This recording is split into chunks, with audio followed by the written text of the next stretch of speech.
तो आपको लगता है कि मुसलमानों को ही इस देश में खास तौर पर परेशान किया जा रहा है?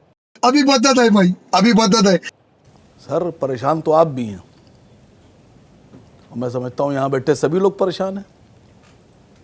नहीं, जिंदगी देश के में आज मसाइल ऐसा दौर, बीच में ना बोल। देश में आज अब आए ना लाइन पे।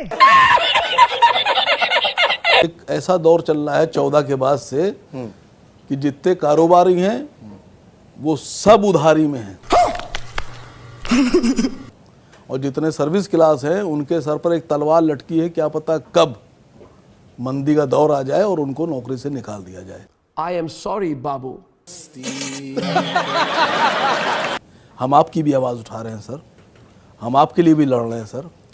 आप बिल्कुल परेशान ना होइए, हम सिर्फ मुसलमान की लड़ाई नहीं लड़ रहे हैं, हम देश की लड़ाई लड़ रहे हैं। चल बस, रुलाएगा है क्या? स्टार्ट करो।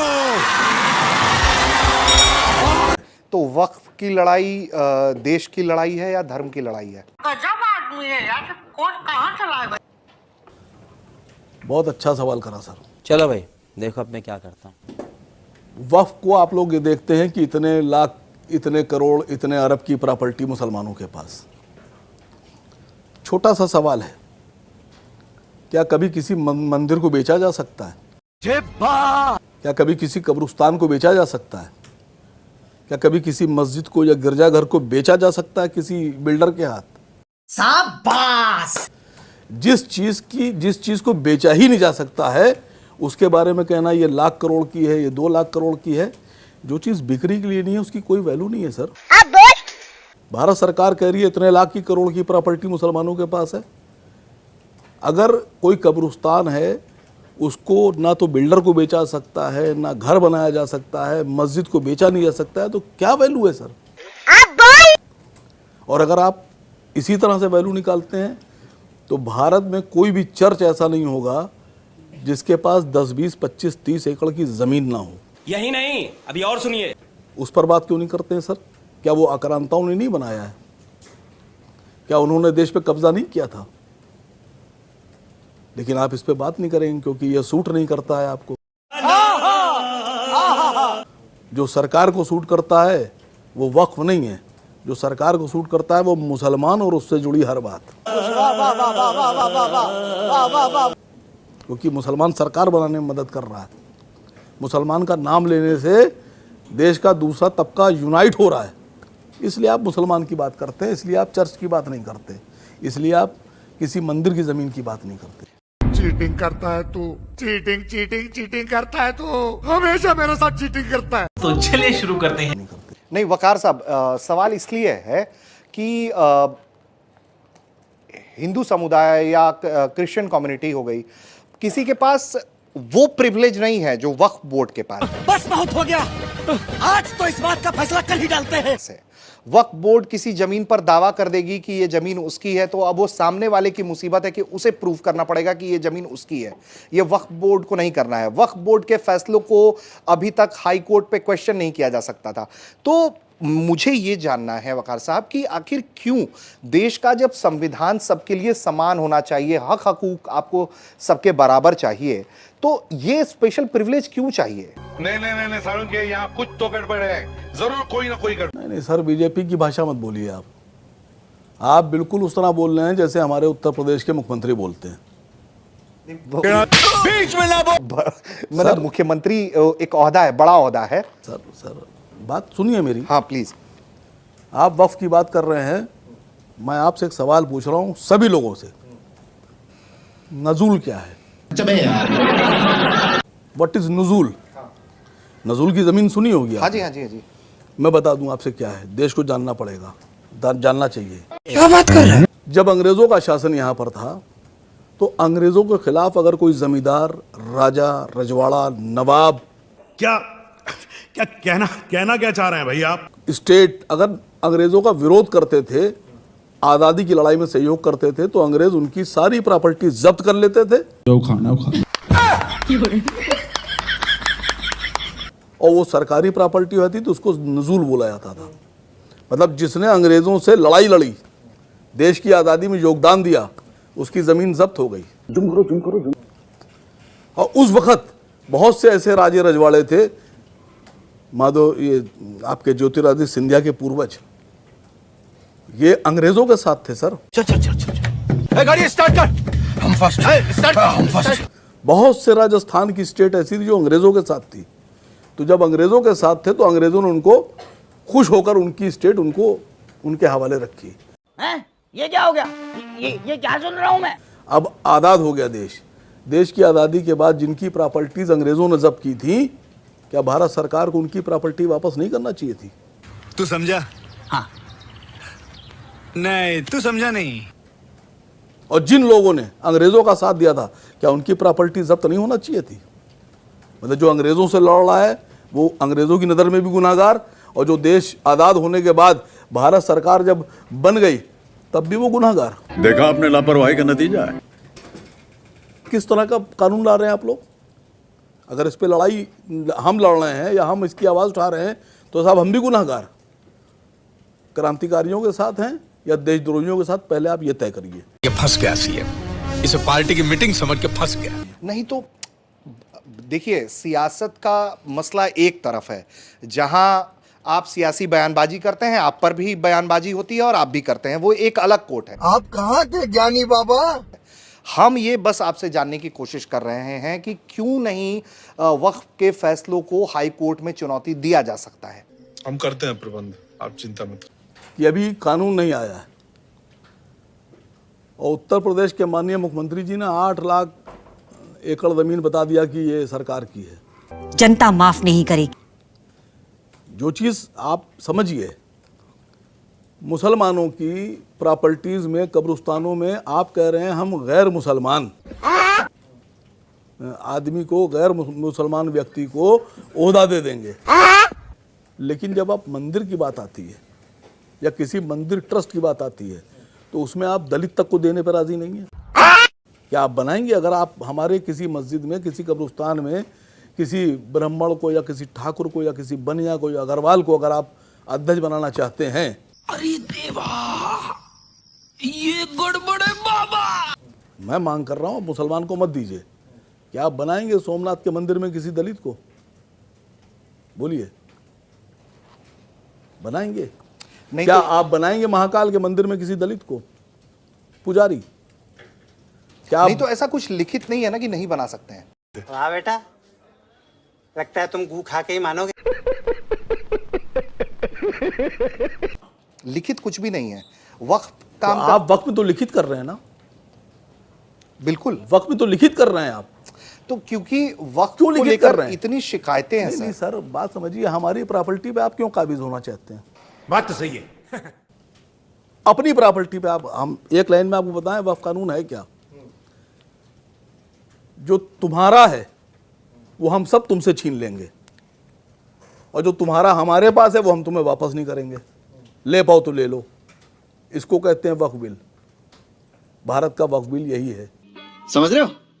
समझ रहे हो? समझ रहे हो ना? नहीं तो वक्फ की संपत्तियों को तो सरकार कह रही है कि निरस्त नहीं किया जा सकता है। वक्फ के कार्यप्रणाली पर सवाल है, जिसको सार्वजनिक पटल पर रखना जरूरी है। देखिए, आप समझ गए। मैंने भी आपसे एक बात कही कि हमारी प्रॉपर्टी में आप अपने धर्म के आदमी को क्यों बिठाना चाहते हैं? अब देख तू, अब तू गया बेटा, अब तू गया, देख तेरी औकात मैं दिखाता हूँ तुझे। क्या हमारे धर्म में लोग काबिल नहीं हैं? क्या हमारे धर्म में पढ़े लिखे लोग नहीं हैं? क्या हमारे धर्म में ईमानदार लोग नहीं हैं? और अगर ऐसा है तो फिर आप अपनी प्रॉपर्टी में हमें क्यों नहीं बिठाना चाहते हैं? दलितों को क्यों नहीं बिठाना चाहते हैं? अगर जवाब हो तो एक लाइन में दे दिए, वरना क्वेश्चन बदलिए। निकल, पहली फुर्सत में निकल।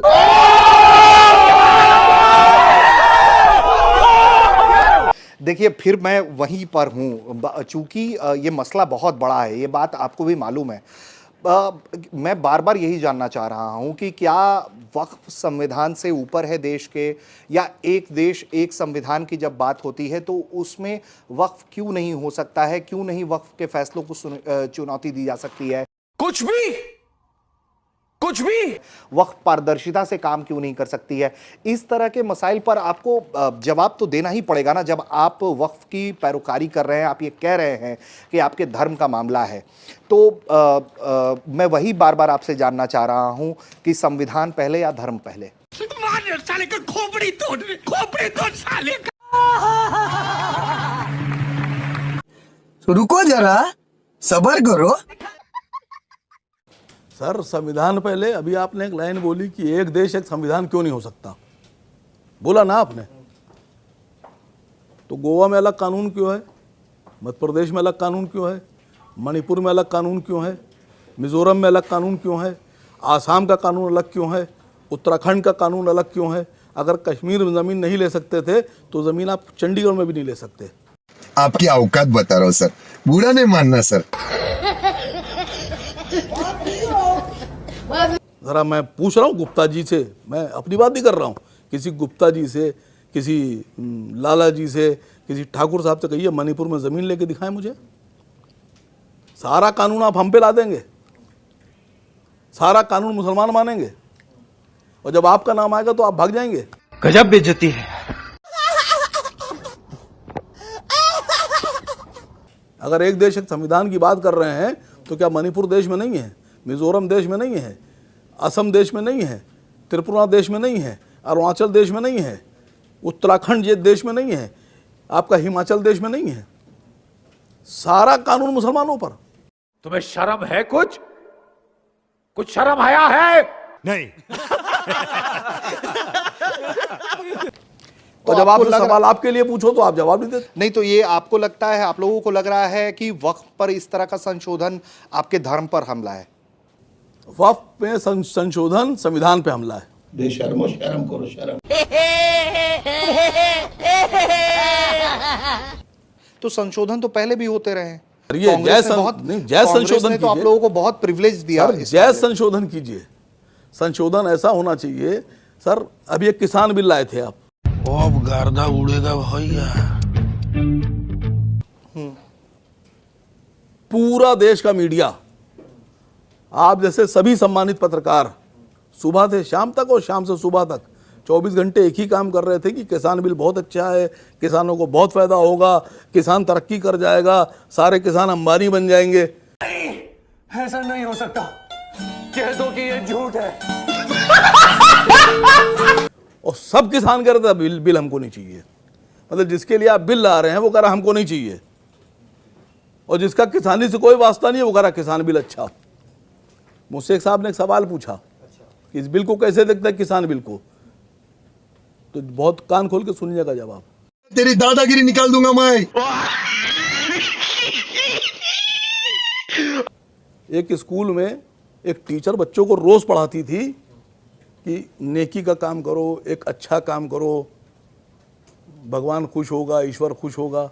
एक दिन एक बच्चा बहुत लेट आया, सुबह 7 बजे का स्कूल था, 11 बजे आया। तो टीचर ने कहा तुम काहे लेट हो गए? तो उस बच्चे ने कहा हम नेकी का काम कर रहे थे मैडम, आप ही तो कहती हैं नेकी का काम करो। कैसा कैसा? तो कहा क्या नेकी का काम कर रहे थे? तो बोला कि जब हम स्कूल आ रहे थे तो रास्ते में एक बुढ़े आदमी बैठे थे, हम उनको रोड पार कराने लगे, लेकिन 1 सेकंड वो पार नहीं कर रहे थे, उनको मार मार के पार कराया है। मगर क्यों? तो क्यों नहीं पार कर रहे थे? कहले वो जहाँ बैठे थे उनका घर वहीं था, हम उनको जबरदस्ती रोड पर पार कराए दे रहे थे। अबे साले, ये सर बिल हैं आपके, इस तरह के बिल लाइएगा। कैसा लगा मेरा मजाक? कि जिसको चाहिए बिल वो कह रहा हम नहीं लेंगे, वो आप जबरदस्ती हमें बिल दे देंगे सर, तो सर बिल तो फाड़ा जाएगा ना आपका। अरे हम तो फकीर आदमी हैं, झोला लेके चल पड़ेंगे जी। नहीं तो चूंकि बिल को लेकर समस्याएं हैं, लेकिन कई ऐसे इस्लामिक देश हैं वकार साहब जहां वक्फ बोर्ड है ही नहीं।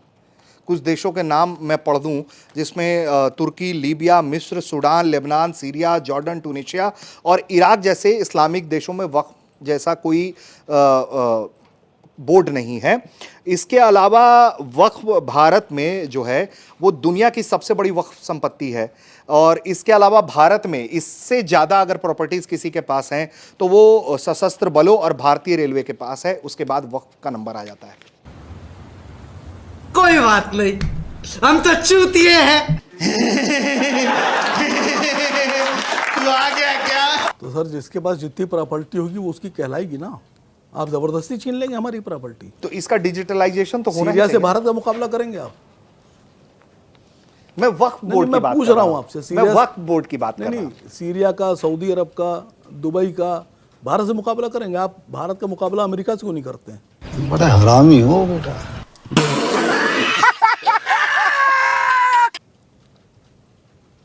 जहां सबको समान अधिकार है, वहां मुसलमान को नीचा करके नहीं देखा जाता है। वहां अमेरिका में, इंग्लैंड में कोई ये नहीं कहता है कि भगा दो मुसलमानों को पाकिस्तान, समुद्र में फेंक दो। मतलब क्या मानसिकता है आपकी सर? अगर आपको मुकाबला करना है तो अपने से बड़ों से कीजिए, अपने से छोटों से क्यों कर रहे हैं? आप वादा कीजिए कल से आप बड़ों से मुकाबला करेंगे। नहीं तो वक्फ बोर्ड तो अमेरिका में भी नहीं है ना। मैं क्या करूं फिर, जॉब छोड़ दूं?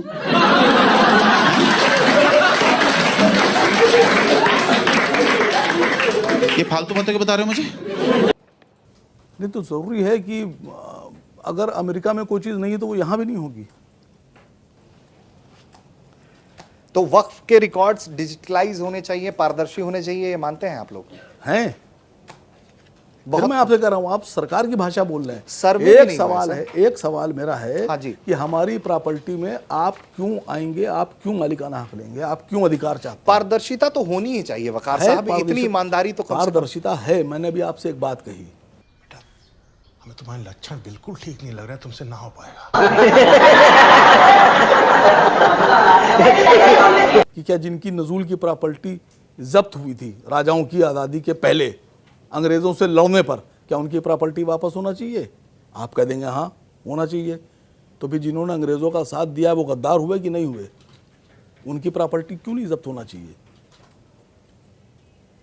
जिन्होंने मुगलों का साथ दिया, जिन्होंने अंग्रेज़ों का साथ दिया, वो सब आज बीजेपी में। वो पहले भी मौज कर रहे थे, आज भी मौज कर रहे हैं। वो पहले भी सत्ता के नशे में चूर थे, आज भी सत्ता के नशे में चूर हैं। क्या फर्क आया है? भारी मिस्टेक हो गया सर। तो प्रताड़ित सिर्फ मुसलमान हो रहा है इस देश का? सब हो रहे हैं सर, हो सकता हो आप भी हो रहे हो। अब आप ना कहना चाहते हो तो अलग की बात है। नहीं तो मैं बार बार इसलिए कह रहा हूं कि सर्वे होना था कई जगहों पर, बहुत पुराना आदेश है, वक्फ की संपत्तियों का सर्वे होना था। 2014 से पहले का मामला था, 2014 से लेकर अब तक सर्वे ही नहीं हुआ यूपी के अंदर। तो पारदर्शिता अगर सरकार ला रही है, अमेंडमेंट्स हुए, जेपीसी में गया मामला। जेपीसी में जितने अमेंडमेंट थे, जितनी आपत्तियां थी जी, वो पाल साहब पे आरोप यह है कि उन्होंने सारी आपत्तियां बिना किसी से पूछे हटा दी। अच्छा। हमारे राष्ट्रीय अध्यक्ष असद ओवैसी साहब ने जितनी भी आपत्तियां दी थी वो सब हटा दी गई। क्यों हटा दी? आगे बोल। नहीं बता बाय बाय बाय। आपने क्यों उसको एज इट इज, जब अगर आपने जेपीसी की बैठक कराई थी, पूरे हिंदुस्तान के हर स्टेट में आप घूमे थे, आपने लोगों के मशवरे लिए थे, लोगों ने आपको लिख कर दिया था, तो क्या ओम बिरला साहब के सामने पेश नहीं होना चाहिए था? अगर आपको डर नहीं था तो आपने वो आपत्तियां हटाई क्यों? फेंको फेंको अपनी पूरी शक्ति के साथ फेंको।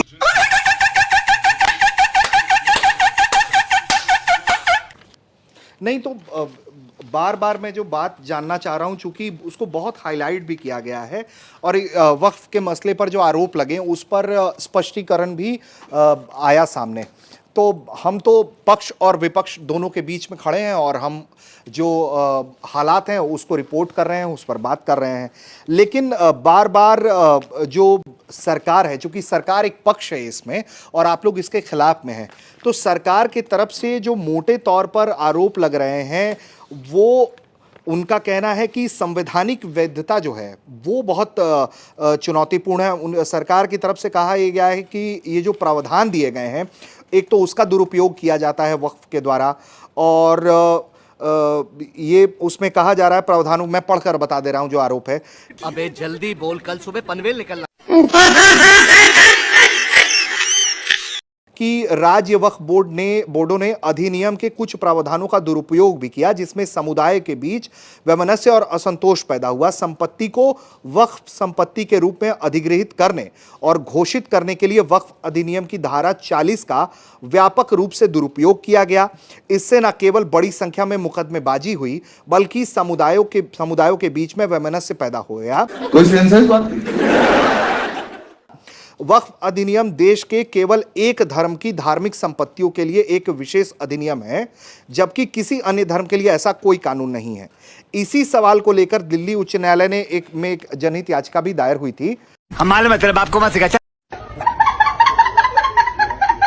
और दिल्ली उच्च न्यायालय ने वक्फ की संवैधानिक वैधता के संबंध में इस याचिका पर केंद्र सरकार को नोटिस भी जारी किया। तो स्पेशल प्रिविलेज का जो मामला है या कानूनी दुरुपयोग का मामला है, उसको लेकर कैसे जवाब देंगे? मतलब देखिए वकार साहब, आप कहेंगे कि आप क्यों इतना घुस रहे हैं, हमारा मामला है। बस मैं ये जानना चाह रहा हूं कि बतौर एक शहरी, बतौर एक नागरिक इस मुल्क का, क्या मुझे अधिकार नहीं है जानने का? तो हम क्या बता रहे बाबूजी?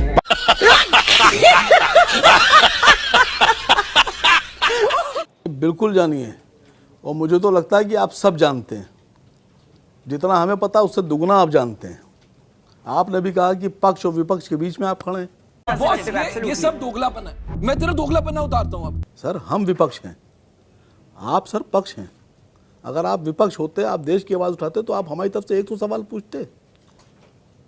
आपने एक भी सवाल नहीं पूछा है सर सरकार से, और यही बात साबित करती है कि विपक्ष जो है वो बिना मीडिया का है। वकार साहब, बहुत ईमानदारी से कहूंगा कि इस मंच पर इस वक्त आप बैठे हुए हैं और इसलिए आपसे सवाल है। सरकार का पक्ष जिनसे लेना होता है हम उनसे भी ले लेते हैं। चल झूठा। माफ करना, मैं लेकिन सिर्फ इस तरह के जवाबों से क्या वाकई में आपको लगता है कि मसले मसाइल हल किए जा सकते हैं? या क्योंकि देखिए, राजनीतिक आरोप प्रत्यारोप एक जगह पर है, सब चीज वोट पॉलिटिक्स है। आपको मालूम है कि मेजॉरिटी एक तरफ शिफ्ट हो रही है एक सो कॉल्ड पॉलिटिक्स के कारण। देख रहा है विनोद, अंग्रेजी बोल बोल के कैसे बात को घुमाया जाता है। आप लोग मार्जिनलाइज्ड होते जा रहे हैं, एआईएमआईएम उसी पॉलिटिक्स में है। तो आखिर लकीर खींचकर कहां जाएंगे? वो दशा दिशा क्या होगी फिर मुल्क की? कौन है ये पागल आदमी? नहीं सर, जरूरी नहीं कि आप जितने कानून बना रहे हैं वो सारे कानून आपके सर्वमान्य हों, देश का हर नागरिक माने। ये हवाला बिल्कुल मत दीजिएगा। ठीक है, वजह उसकी मैं देखिए बात नहीं करना चाह रहा था। अभी हमारे देश में कानून आया कि लड़का लड़के से शादी कर सकता है, लड़की लड़की से कर सकती है। सब क्या देखना पड़ रहा है? अच्छा है मैं अंधा हूं। देश में ये कानून पास कर दिया गया, हम आपका कानून क्यों माने? हम शर्मदार लोग हैं, हम शरीफ मजहब का पालन करते हैं। अब जिनको ये कानून अच्छा लग रहा है वो माने, लेकिन जिनको ये कानून अच्छा नहीं लग रहा है, सर्वोच्च न्यायालय नहीं उससे बड़े न्यायालय को ले आइए, हम ये कानून नहीं मानते सर। कोई कितना गवार हो सकता है, जाहिलियत की भी हद होती है।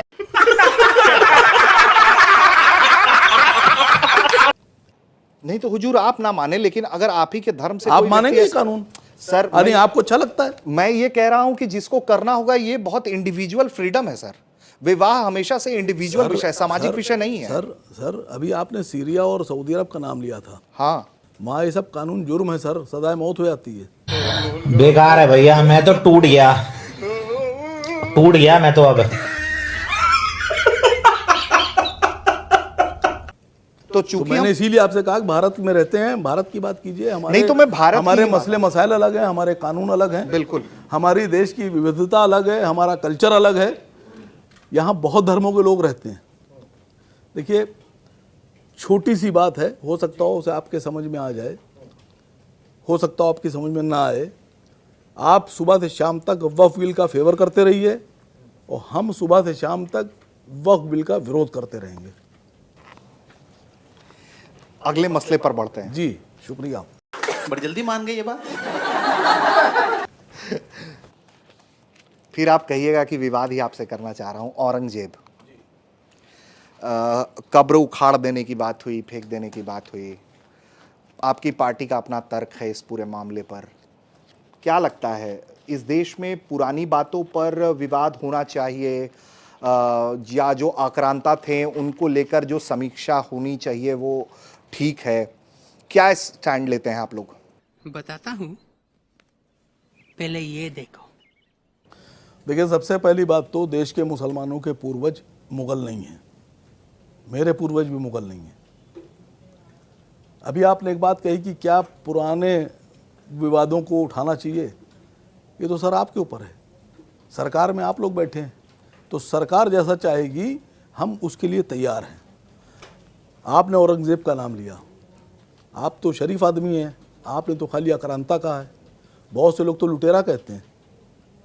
तो मैंने सवाल पूछा बीजेपी प्रवक्ता से, आपके ज़रिए से आपके कैमरे पूछे ले रहा हूँ, हो सकता हो कोई जवाब दे दे कि अगर सरदार लुटेरा था मुगलों का तो उसके लुटेरे के गैंग में लोग भी तो होंगे।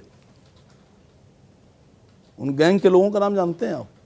कोई कुछ नहीं बोलेगा, कोई कुछ नहीं बोलेगा, ओके? जो औरंगजेब के लिए लूट करते थे, मान सिंह,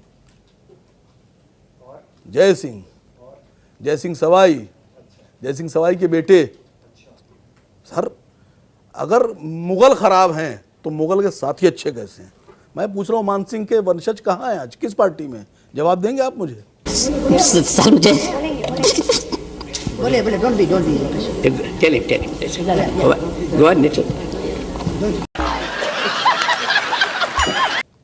यही फैसला हो जाए, इसके आगे बढ़ेगा नहीं, पहले तो तय कर लीजिए आप।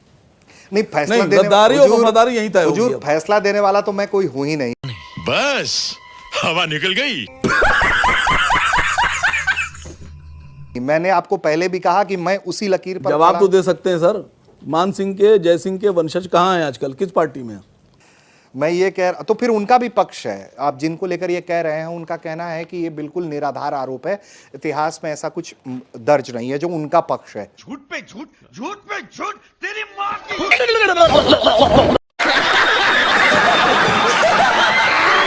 कहिए, मुख्यमंत्री माननीय डिप्टी सीएम साहब से खुल के आए तो सामने बोले तो एक बार। देखिए, देश में मैं अगर किसी को अमर रहे कहूंगा, और अगर किसी को मैं जिंदाबाद मानता हूं तो वो सिसोदिया राजवंश को। शाबाश बेटा, बहुत बढ़िया।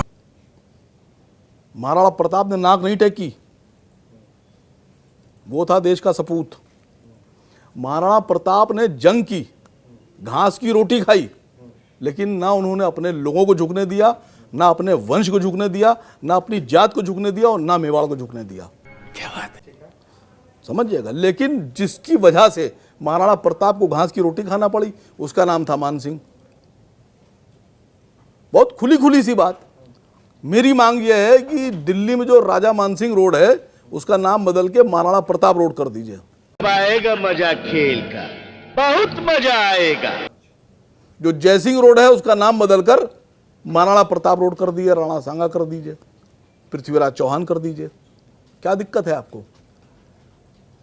मतलब जो लोग, अब आपका हीरो कौन, हिंदू हृदय सम्राट कौन? महाराणा प्रताप। हिंदू हृदय सम्राट कौन? शिवाजी महाराज। यही तो है ना, मैं गलत तो नहीं बोल रहा हूं। अब आप एक तरफ कहते हैं कि हमारा हीरो महाराणा प्रताप, और दूसरी तरफ महाराणा प्रताप के ऊपर तलवार उठा के हमला करने वाले, उनको आप डिप्टी सीएम बना रहे हैं। ये भगवान क्या जुल्म है। सही पकड़े हैं। तो कहां है वफादार आप? ना आपका हीरो महाराणा प्रताप है। अगर आपका हीरो महाराणा प्रताप होता तो मान सिंह की प्रॉपर्टी, मान सिंह के वंशजों की प्रॉपर्टी जब्त कर लेते। क्या बात है सर, क्या बात है सर, क्या बात, ये बात है। अगर शिवाजी महाराज आपके हिंदू हृदय सम्राट होते और आप उनको अपना हीरो मानते, तो जो जयपुर के किले में महारानी रह रही हैं, वो किला आज भारत सरकार के अधीन होता, उनके पास ना होता। तो साला ये दुख का खत्म नहीं होता बे। कहां है वफादार आप? अगर वफादार है तो मैं मांग उठा रहा हूं कि महाराणा प्रताप के वंशजों को बनाइए सीएम आप। मैं मिठाई बांटूंगा हिंदुस्तान में। क्यों नहीं बांट रहे हैं आप? आप डिप्टी पीएम बनाइए। मोदी जी हैं पीएम, बढ़िया बात है, मैं ये नहीं कह रहा हूं वो हट जाएं। आप महाराणा प्रताप के, पृथ्वीराज चौहान के वंशजों को डिप्टी पीएम बनाइए। मैं देश में मिठाई बांटूंगा, अपने पैसे से बांटूंगा, घर घर जाके मिठाई बांटूंगा। बनाइए आप। क्या सोच है रे तेरी? मानना पड़ेगा। आप मानसिंह वंशजों को लेकर चलेंगे तो आप चाहते हैं आपका विरोध ना हो। जिस आदमी ने शिवाजी महाराज को गिरफ्तार कराकर औरंगजेब की जेल में पहुंचा दिया, उसके वंशज को आप डिप्टी सीएम बनाएंगे। ನಾನು ಕಣ್ಣೆದ್ರಿಗೆ ಇದ್ರೆ ಶೂಟ್ ಮಾಡಿ ಸಾಯಿಸ್ಬಿಡ್ತೀನಿ। ಇರಿಟೇಷನ್ ಕಣ್ರಿ, ಕಳ್ಸಿ ಆಚೆ। और वफादार आप शिवाजी के हैं, हिंदू हृदय सम्राट शिवाजी महाराज हैं, लेकिन डिप्टी सीएम आप बनाएंगे शिवाजी महाराज के दुश्मन के वंशजों को। कैसी वफादारी है आपकी? ज्योतिरादित्य सिंधिया पर भी कोई विचार है आप? बिल्कुल है। क्या है? इनकी प्रॉपर्टी जब्त होना चाहिए। अच्छा, ये अंग्रेजों के साथ थे, इनकी वजह से रानी लक्ष्मीबाई अंग्रेजों से हार गई और उनका कत्ल हो गया, उनको मारा गया। उसके पीछे ज्योतिरादित्य सिंधिया के जो पूर्वज थे, उन्होंने अपनी सेना दी, अपने सिपाही दिए, उन्होंने षड्यंत्र रचा रानी लक्ष्मीबाई के खिलाफ। अंग्रेजों से मिले हुए थे, जो लोग अंग्रेजों से मिले हुए थे उनको आप बना रहे हैं अपने क्या मंत्री। ये बातें बताई नहीं जाती, नजर लग जाती है। मैं कह रहा हूं, अगर मुगल काल पे आप चर्चा करना चाहते हैं तो आप अंग्रेजों के शासन पे चर्चा करना क्यों नहीं चाहते हैं? मेरा छोटा सा सवाल, गुरु गोविंद सिंह जी के 2 साहबजादों को औरंगजेब ने कत्ल कर दिया, क्रूरता थी। मैं इस चैनल पर सर झुका के एक्सेप्ट कर रहा हूं, क्रूरता थी। मैं मान रहा हूं इस बात को, क्रूरता थी। लेकिन जब अंग्रेजों ने जलियांवाला बाग में 1500 उसी गुरु गोविंद सिंह साहब के साहबजादों को कत्ल किया, तो उनकी कब्रें क्यों नहीं उखाड़ेंगे आप? क्यों नहीं उखाड़ेंगे कब्रें उनकी आप? रिश्तेदारी अंग्रेजों से। बात तो सही है।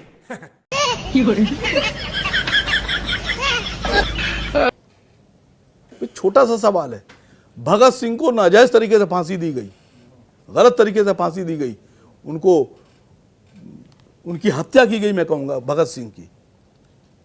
तो फिर अंग्रेजों की आप कब्रें क्यों नहीं उखाड़ेंगे? क्या यहां कब्रें नहीं है उनकी? मैं आपसे पूछ रहा हूं सर, आप वफादार आदमी हैं। अरे मैं कह रहा हूं, हमको नहीं पता, हमको कुछ नहीं पता। तो आप लोग पहल करिए। सर 1984 में अपर क्लास हिंदुओं ने एक कॉल पर बेन सिंह सतवंत सिंह के गुनाह की सजा पूरी कौम को दे दी।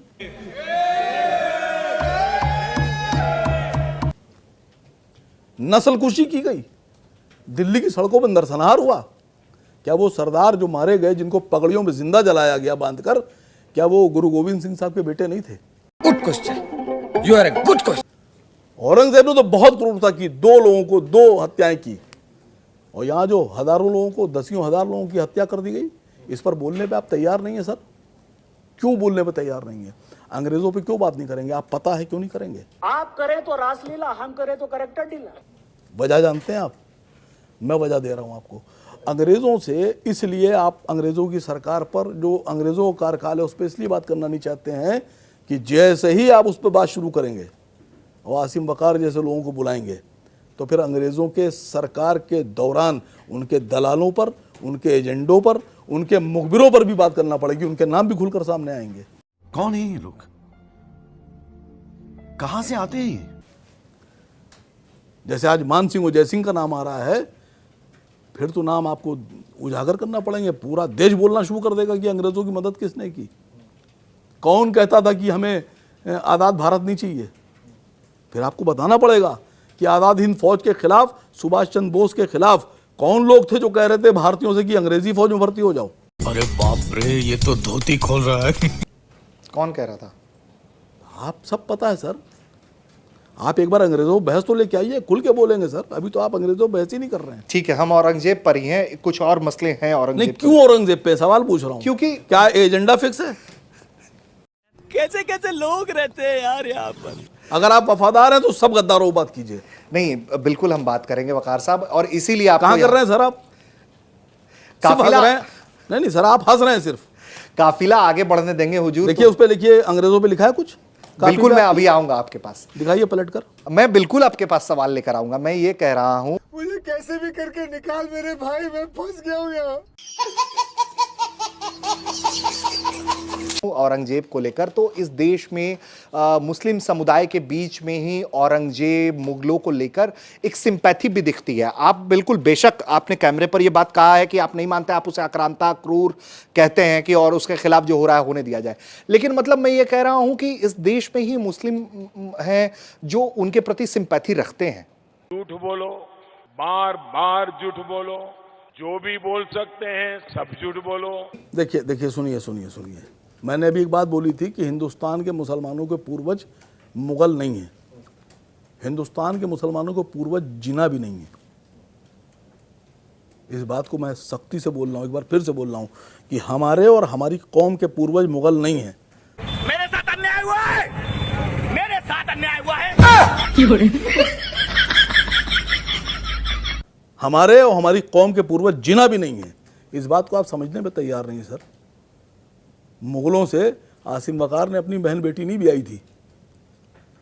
जिन लोगों ने अपनी लड़कियों के रिश्ते किए हैं उनसे आप सवाल नहीं पूछ रहे। एक बार आप नहीं बोल रहे हैं मान सिंह पर। तुम्हें शर्म है? कुछ शर्म आया है? नहीं। मान सिंह किसके मामा थे? मान सिंह कौन थे? आप हंसने से काम नहीं चलेगा सर। नहीं, जवाब आप दीजिए। मेरे सवाल का जवाब नहीं दे रहे हैं। आप मेरे सवाल का जवाब नहीं दे रहे तो मैं भी बात नहीं हूं सर। अरे सर मैं बस आपसे ये जानना पूछ रहा हूं मान सिंह कौन थे। मैं कह रहा हूं मान सिंह कौन थे। नहीं, बिल्कुल हम मान सिंह पर बात कर रहे हैं। मैं बता दे रहा हूं, हाँ नाम है कर दिएगा। नहीं, जहांगीर के मामा थे सर। अरे सर, मैं कह रहा हूं कि शहजादा सलीम के मामा थे सर। बेशर्मो, शर्म करो शर्म।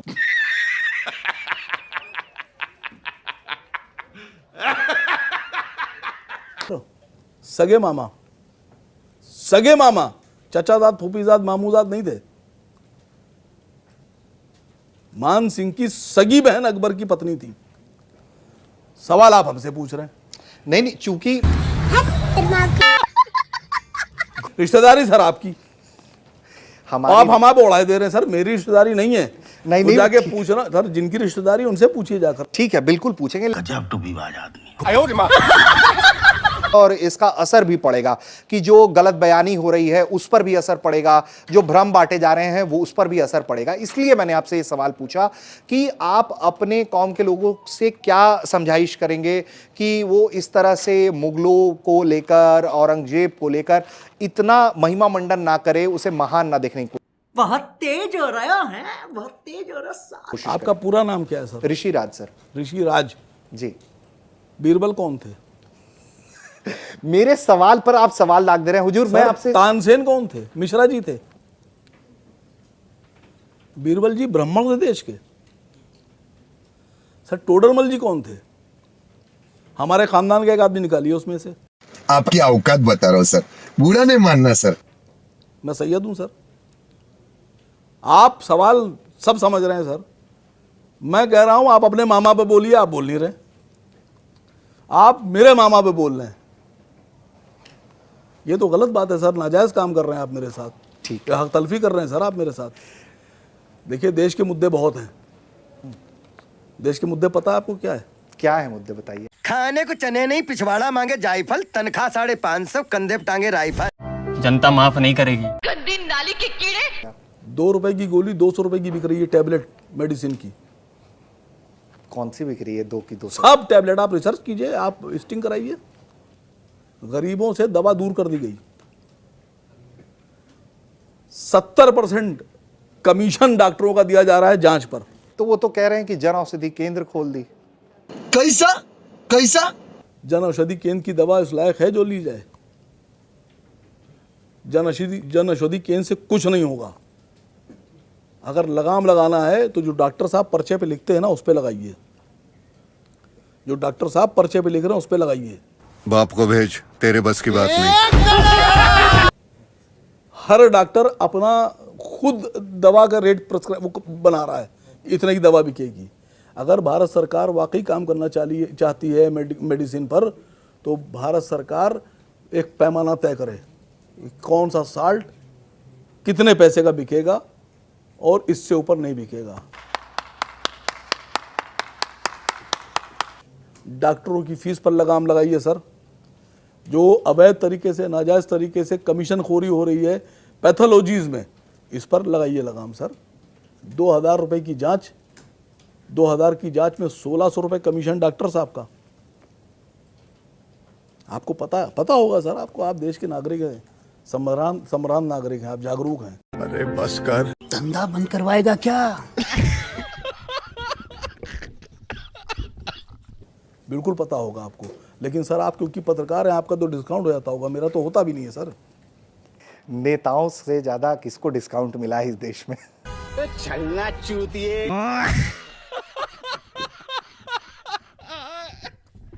तो साथियों फाइनली अपनी इस वीडियो का हो चुका है द एंड। उम्मीद है कि आपको हमारी ये वीडियो अच्छी लगी होगी। अगर वीडियो अच्छी लगी हो तो वीडियो को लाइक करके, हमारे चैनल को सब्सक्राइब करके, बगल में बने घंटी वाले आइकन को दबाकर ऑल को सिलेक्ट कर लें, ताकि आगे आने वाली ढेरों रोमांचक व मजेदार वीडियोस की नोटिफिकेशंस आपको बिना किसी अड़चन के प्राप्त होती रहें। तो वीडियो को क्लोज करने से पहले साथियों आप लोगों से गुजारिश है, यदि आप लोग हमारे चैनल पर नए हैं तो चैनल को सब्सक्राइब कर लेना, और हाँ, वीडियो को लाइक करना तो भूले से भी मत भूलना, क्योंकि आप लोग वीडियो तो देख लेते हो लेकिन वीडियो को लाइक और चैनल को सब्सक्राइब करना भूल जाते हो।